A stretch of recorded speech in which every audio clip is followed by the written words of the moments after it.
Entitled Nil demanded my wife get pregnant with her bill and give her a baby before she died, as her sister is infertile. My delusional wife went on a month trip with him to get pregnant and left me a goodbye note. I sold everything and ghosted her. Now Mil harasses me, saying I'm causing stress to my wife, and my wife had the audacity to give her a second chance, saying she cut ties with her family. This story will be in several parts.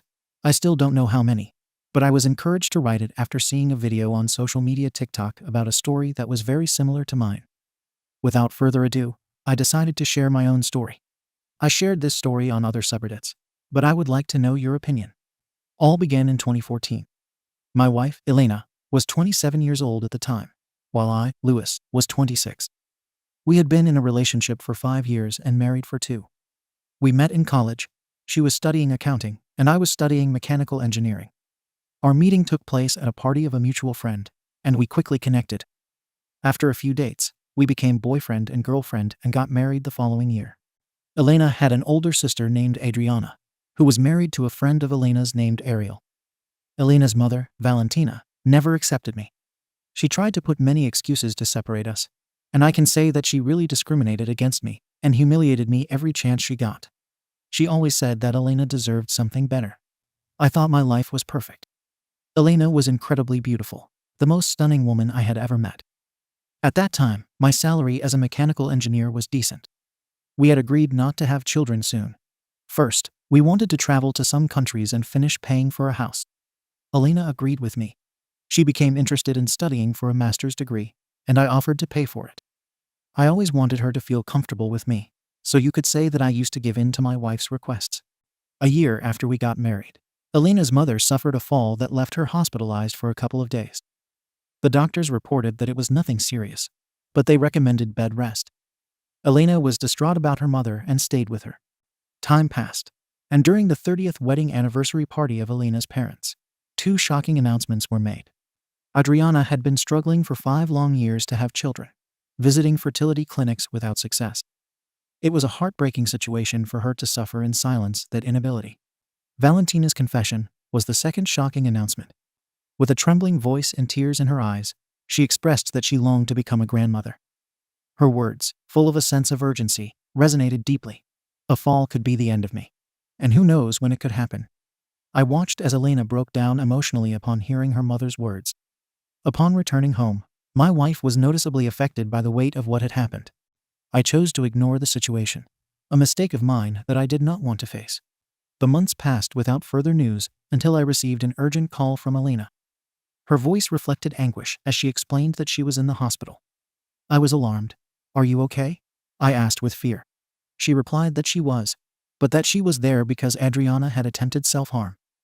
Adriana's inability to have children had plunged her into a deep depression, and Valentina's words with her longing to be a grandmother had been the trigger. Despair led her to try to end her life. As soon as I got off work, I rushed to the hospital to support my wife. I found Valentina there, her gaze cold and somewhat accusatory. Ariel, Giulio Valentina's husband, and my wife were also there. I tried to understand the situation, and to some extent, Valentina blamed me for Adriana's self-harm attempt. According to her, her desire to be a grandmother and Adriana's inability to give her a grandchild had led her to try to take her own life.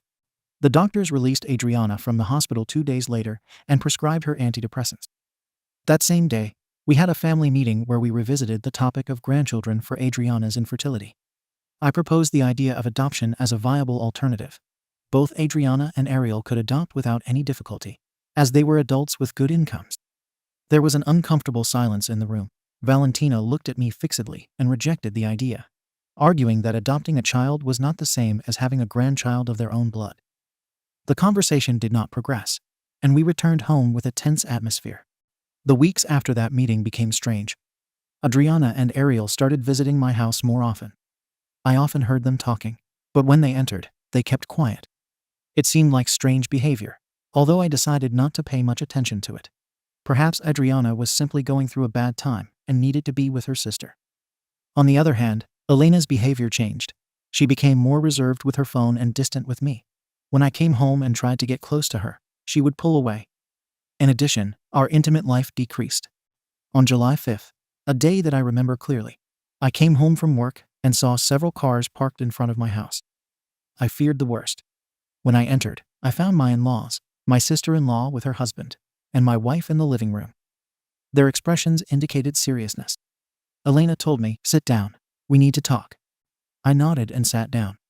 I tried to ask what was happening, but my mother-in-law interrupted me by asking, "What solution can you give us?" I remained silent. I did not understand what she was referring to. Then she added, "About my grandchildren."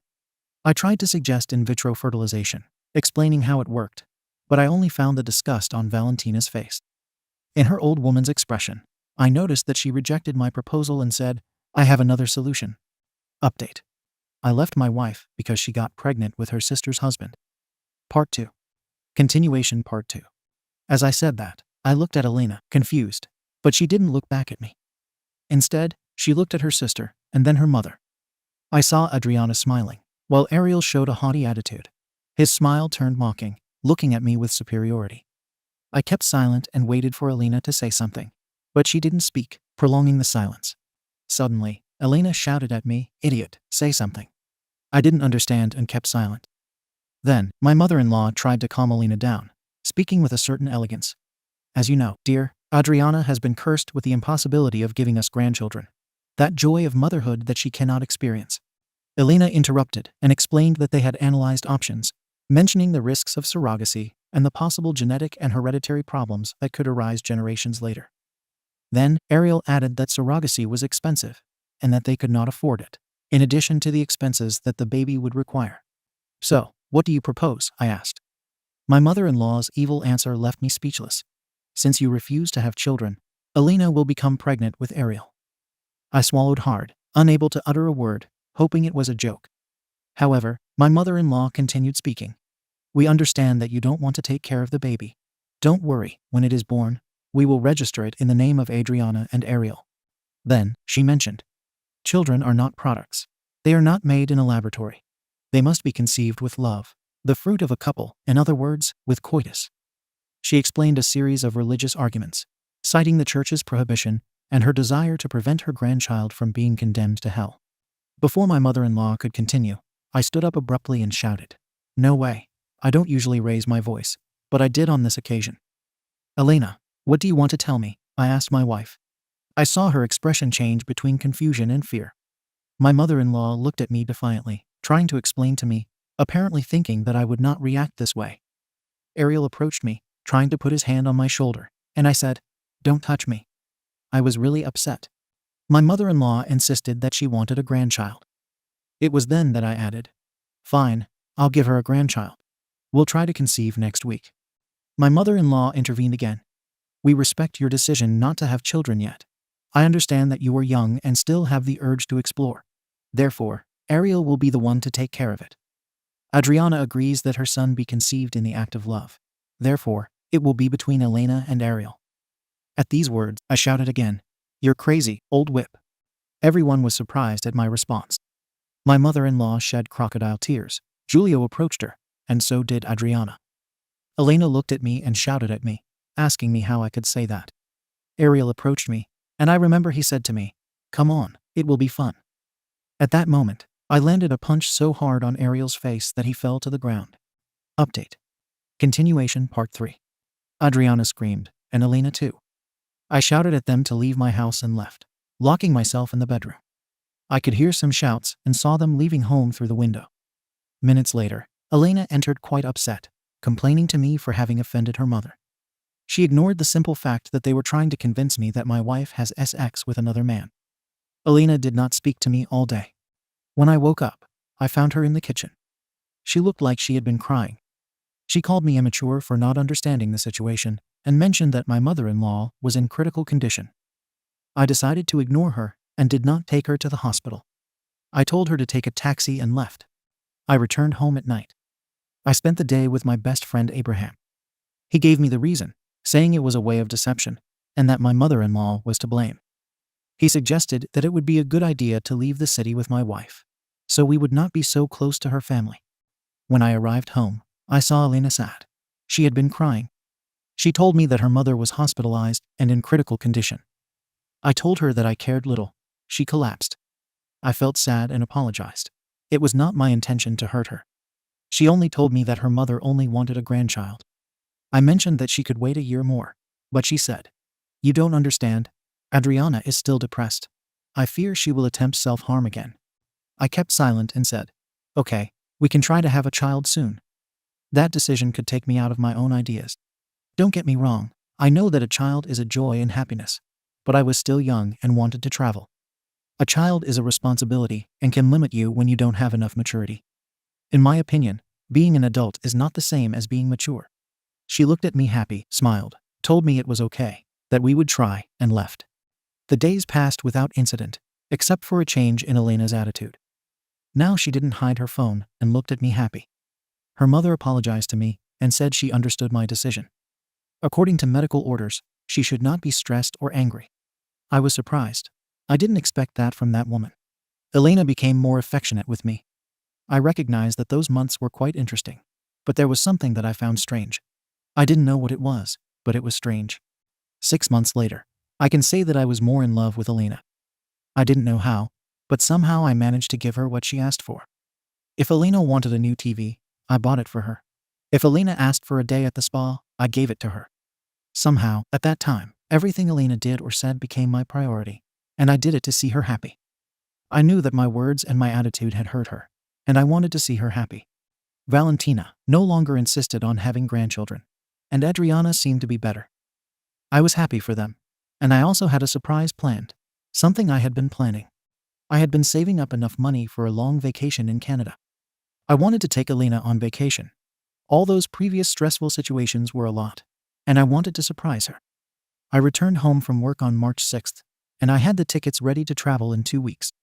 I arrived home and found the house empty. I went upstairs to the bedroom and found a note from Elena that said, "Louis, you see that nothing in our relationship changes. I love you more than ever, and I know you do too. My mother has become more affectionate with you. She appreciates you in her own way.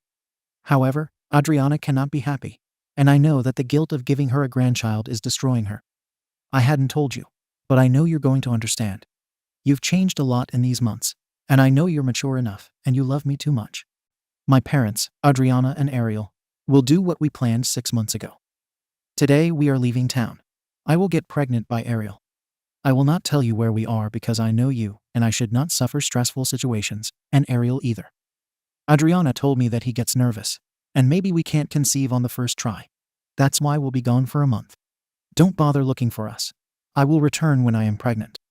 This does not change our relationship. We will pretend that nothing happened. No one in the family knows. And that's how it will stay, just between us. Update. Continuation. When I finished reading the note, I felt sadness and humiliation. I cried. I won't deny it. It had hurt me. But I believe that in a marriage there must be a mutual agreement. Trust must be the basis. Elena didn't care and walked all over me, along with her mother. The sadness I felt turned into indifference 2 days later. I understood one thing that I didn't know. The persuasion techniques of some people. Both Elena and her mother persuaded me to try to see myself as the husband who obeys everything and forgives. But even this I would not do. I would not let them walk all over me. I drove to Elena's parents' house, and as the note said, they were not there. I returned home, annoyed and humiliated. I told Abraham the situation. He gave me his support. We had a couple of beers, and he asked me what I would do. I didn't know how to answer, and I just said nothing. I tried to call Elena, and I was surprised to discover that she had left her phone at home. I knew she had done it on purpose. She always charged it. I checked the cell phone, and the conversations and messages with her family were normal. There was nothing. That weekend did nothing but increase my hatred for her and her family. In short, my wife was cheating on me with her brother-in-law repeatedly because he was nervous and could not conceive, which is nonsense, in my opinion. I came up with a plan. I took tickets to go to Canada and packed all of my things. I had enough money saved to live for 3 months. In addition to that, I sold my car and asked Abraham for a loan. I told him I was going to Canada and I would never come back. He said it was okay. I just asked him to keep me in touch about what happened. I took Elena's phone and left. Something I haven't told you is that I speak 2 languages well besides mine, Spanish. I also understand English and German well, so understanding the language was not a problem. I quit my job and asked that they not contact me again, including my wife. In my 3rd week in Canada, there was a WhatsApp notification on Elena's phone. I opened the message and saw that they were Elena's relatives. Her sister, her mother, and her father, Ariel, were in a kind of group with the name Baby. Adriana had sent a message that said, "It was achieved, family. After more than 20 attempts, we will finally have a grandchild." Adriana shared a photo of Ariel smiling. "That face of yours won't be forgotten." My wife Elena was next to him in bed.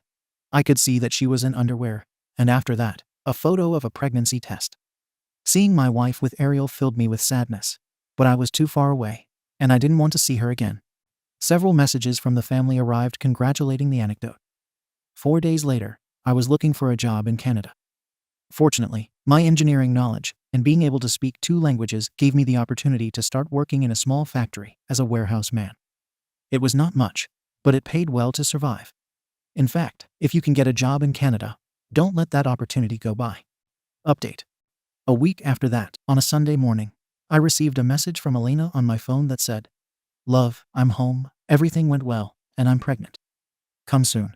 I have something to tell you." I didn't respond to the message. I decided to ignore it. I spent the day in Toronto, walking in the park, until I received another message from Elena. "Darling, come home. We need to talk about this." I ignored Elena's message again. The messages continued to arrive, as well as calls that, of course, I did not answer. All afternoon, I received messages and calls from Elena, Adriana, Ariel, and that evil witch. This situation escalated and involved my father. I received a call from him, quite worried, asking me where I was and if I was okay. I hadn't told him anything, so I simply responded by asking him who was calling. He told me that Elena was worried and had contacted him to see if I was with him. I explained the situation to my father. He seemed incredulous at first, but in the end he ended up believing me. I told my father that I would bring him with me as soon as I could, and I told him to block my wife. My phone continued to be flooded with voicemails and calls. In one of those voicemail messages, Elena could be heard crying, "Love, Louis, please answer. Where are you? Come back. We need to talk about this for real." I simply ignored the messages. I believed that my act of ignoring her was a message in itself. I turned off my phone for 15 days and got a new one in Canada. Technology can be cheap if you find good deals. I set my social media to private without removing Elena or her family. I just hid them. I acquired another phone to communicate with Abraham. He told me that Elena had gone to see him, but he didn't let her in. When she asked him where I was, he replied, "You could have asked him while you were fooling around with your brother-in-law," and closed the door, threatening to call the police. He asked about me, and I told him I was fine, that Canada was a peaceful and prosperous country, thankfully not too cold. When I turned on my phone, I found over 100 messages on social media and calls from Elena and her family. Most were from Elena, begging for forgiveness. "Louis, please, I still love you. This means nothing. I want to give you your first child. This is for my sister Louis. Don't ignore me. Please, answer me. I love you." Her messages were filled with pleas and audio messages of her crying, begging for forgiveness. There were also messages from my mother-in-law reproaching my attitude, saying I was irresponsible and that my behavior could affect her grandchild. Elena was losing weight due to worry, and doctors had to hospitalize her for a nervous breakdown. I simply blocked my mother-in-law's number. That was during the first year.